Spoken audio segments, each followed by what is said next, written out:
gas, CO2 is not harmful. It's a vital life source. These are marine microalgae, or algae, grown in a saline solution. Scientist Georg Wiechers is based at the largest experimental algae growing complex near Aachen in western Germany. When they're given extra CO2, the algae grow 10 times faster than in their normal environment.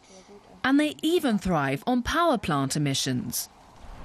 Those emissions come from the neighbouring coal-fired power plant, which releases mainly steam and carbon dioxide, or CO2. Coal is burned here to generate electricity, and the greenhouse gas CO2 is a byproduct.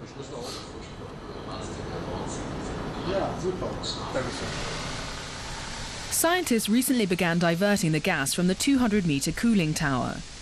The energy company RWE wants to reduce its carbon dioxide emissions by storing it underground or by feeding it to the algae.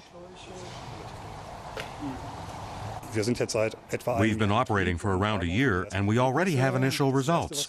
The first thing we studied was whether this type of algae technology could be used with waste gas from a coal power plant, and we found it works very well. The basic research for the project is carried out at the nearby Jülich Research Centre.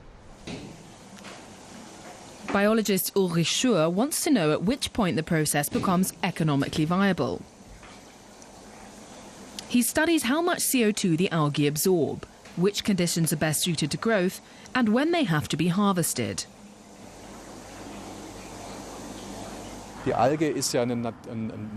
Algae are a kind of wild plant. They come from nature and are not designed to grow in tubes like these. They grow in the ocean or in lakes. We're growing them under artificial conditions. And in this environment, algae from the sea won't thrive optimally. So we have to develop both the technical side, that is, our photobioreactors, and the algae on the molecular biochemical side to come up with an optimal system. One improvement has been the special frosted glass that allows ultraviolet light to shine on the algae. But the most important aspect is the relationship between the amounts of microalgae, nutrients, and CO2. This mixture determines the efficiency of the photosynthesis reaction, with which the algae turn the CO2 into carbohydrates. The scientists want to automate this process.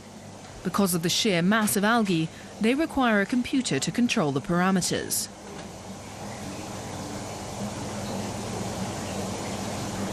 Every step of the growth process is studied using an electron microscope. The scientists calculate the exact quantity of CO2 consumed by the algae at each stage. This is a very exciting system. It takes the basic research on photosynthesis and the structure of algae's photosynthetic system, and it links it to a practical application. We're seeing ways of using these systems to find new applications and actually go into sustainable production. Building this bridge between basic research and practical application is something very exciting.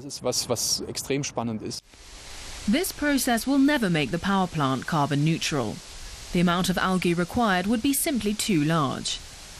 But it is a way of reducing CO2 emissions.